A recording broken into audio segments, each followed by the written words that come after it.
Assalamualaikum warahmatullahi wabarakatuh. Di sini saya akan menjelaskan mengenai materi bab 9 Pegadaian Syariah. Pengertian pegadaian syariah. Gadai dalam bahasa Arab disebut ran. Ran menurut bahasa adalah jaminan hutang. Gadaian seperti juga dinamai al-habsu, artinya penahanan. Sedangkan menurut syara, artinya akad yang objeknya menahan harga terhadap sesuatu hak yang mungkin diperoleh bayaran yang sempurna darinya. Dalam definisinya, ran adalah barang yang digadaikan. Rahin adalah orang yang menggadaikan. Sedangkan murtahin adalah orang yang memberikan pinjaman. Adapun pengertian ran menurut Imam Abu Zakaria Al-Ansyari dalam kitabnya Fathul Wahhab mendefinisikan ran adalah menjadikan benda sebagai kepercayaan dari suatu yang dapat dibayarkan dari harta itu bila utang tidak dibayar. Sedangkan menurut Ahmad Azhar Bashir, ran adalah menahan sesuatu barang sebagai tanggungan utang atau menjadikan sesuatu benda bernilai menurut pandangan syara sebagai tanggungan marhun bih, sehingga dengan adanya tanggungan utang itu seluruh atau sebagian utang dapat diterima. Pegadaian menurut Kitab Undang-Undang Hukum Perdata pasal 1150 yang berbunyi, gadai adalah hak yang diperoleh seorang yang mempunyai piutang atas suatu barang bergerak. Barang tersebut diserahkan kepada orang yang berpiutang oleh seseorang yang mempunyai utang, atau oleh orang lain atas nama orang yang mempunyai utang. Seseorang yang berutang tersebut memberikan kekuasaan kepada orang yang memberi utang untuk menggunakan barang bergerak yang telah diserahkan untuk melunasi utang, apabila pihak yang berutang tidak dapat memenuhi kewajibannya pada saat jatuh tempo. Jadi kesimpulannya, bahwa ran adalah menahan barang jaminan pemilik, baik yang bersifat materi atau manfaat tertentu, sebagai jaminan atas pinjaman yang diterimanya. Landasan hukum gadai syariah atau ran. Pada dasarnya, gadai adalah salah satu akad yang diperbolehkan dalam Islam. Adapun dalil-dalil yang menjadi landasan diperbolehkannya gadai adalah: yang pertama, firman Allah Subhanahu wa taala yang berbunyi, "Jika kamu dalam perjalanan sedang kamu tidak memperoleh seorang penulis, maka hendaklah ada barang tanggungan yang dipegang oleh yang berpiutang." Quran Surat Al-Baqarah ayat 283. Menurut ayat yang tertera di atas, bahwasannya Al-Quran memperbolehkan adanya hukum akad gadai, dengan mengecualikan jika adanya unsur riba yang terdapat di dalamnya. Ayat tersebut menyebutkan barang tanggungan yang dapat dijadikan sebagai pegangan oleh yang menguntungkan. Dalam dunia finansial, barang tanggungan bisa dikenal sebagai jaminan atau objek pegadaian. Rukun gadai syariah atau ran. Yang pertama, akid adalah pihak-pihak yang melakukan perjanjian atau sigat. Akid terdiri dari dua pihak, yaitu pertama, ran yang menggadaikan, yaitu orang yang telah dewasa, berakal, bisa dipercaya, dan memiliki barang yang akan digadaikan. Kedua, murtahin atau yang menerima gadai, yaitu orang baik, yaitu orang, bank, atau lembaga yang dipercaya oleh rahin untuk mendapatkan modal dengan jaminan barang atau gadai.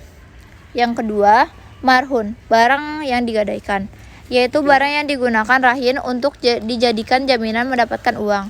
Yang ketiga, marhun bih atau utang, yaitu sejumlah dana yang diberikan murtahin kepada rahin atas dasar besarnya tafsiran marhun. Yang keempat, sigat atau ijab dan kabul, yaitu kesepakatan antara rahin dan marhun dalam melakukan transaksi gadai. Strategi pemasaran. Strategi adalah komprehensif atau orientasi tindakan jangka pengalokasian sumber daya organisasi untuk mencapai tujuan. Strategi ini menunjukkan arah tujuan jangka panjang organisasi dan cara pencapaiannya, serta cara pengalokasian sumber daya. Atau lebih singkatnya, strategi adalah rencana jangka panjang suatu perusahaan untuk mencapai tujuan. Pemasaran adalah suatu sistem kegiatan-kegiatan yang saling berhubungan, ditujukan untuk merencanakan, menentukan harga, mempromosikan dan mendistribusikan barang dan jasa kepada pembeli. Jadi pemasaran syariah adalah sebagai sebuah disiplin bisnis strategis yang mengarahkan proses penciptaan, penawaran, dan perubahan value dari satu inisiator kepada stakeholdernya, yang dalam keseluruhan prosesnya sesuai dengan akad dan prinsip-prinsip muamalah atau bisnis dalam Islam. Kata kunci dalam definisi pemasaran syariah adalah bahwa dalam seluruh proses, baik proses penciptaan, proses penawaran maupun proses perubahan nilai atau value, Tidak boleh ada hal-hal yang bertentangan dengan akad dan prinsip-prinsip muamalah dalam Islam. Sepanjang hal tersebut dapat dijamin dan penyimpangan prinsip-prinsip muamalah tidak akan terjadi, maka bentuk transaksi apapun dalam bisnis dibolehkan dalam syariat Islam. Fungsi dan tujuan strategi pemasaran. Fungsi dari strategi pemasaran yang dijalankan oleh sebuah perusahaan yang itu: 1. Menetapkan basis konsumen secara strategis, rasional, dan lengkap dengan informasinya. 2. Mengidentifikasikan kebutuhan yang sekarang dan akan datang dari konsumen dan calon konsumen. 3. Menciptakan produk yang dapat dan memenuhi kebutuhan-kebutuhan konsumen dengan tepat dan menguntungkan, serta mampu membedakan perusahaan dan pesaing. Yang 4.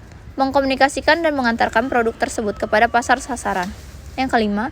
Memimpin seluruh personil bidang pemasaran untuk menjadi sekumpulan tenaga kerja yang disiplin, potensial, berpengalaman, berdedikasi pada perusahaan dalam mencapai tujuan. Strategi pemasaran dalam menarik minat nasabah. Yang pertama, pemasaran yang ampuh itu adalah pemasaran yang mampu meningkatkan jumlah nasabah.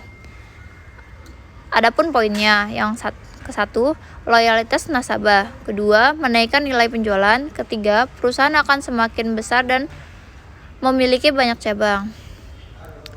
Yang kedua, pendapat di atas didasari dengan bermacam-macam cara, yaitu cara yang dilakukan adalah dengan menggunakan media melalui jasa pelaporan nasional, majalah, koran, iklan, radio, televisi, dan internet, dan juga melalui media yang tidak dimonitor, seperti surat langsung, pameran perdagangan, iklan kerjasama, brosur, kupon, katalog, dan acara-acara khusus.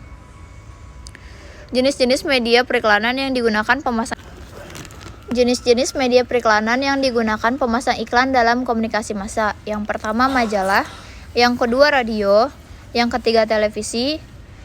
Yang keempat, media luar ruang atau iklan di luar rumah. Yang kelima, internet dan World Wide Web. Sekian presentasi dari saya, kurang lebihnya mohon maaf. Wassalamualaikum warahmatullahi wabarakatuh.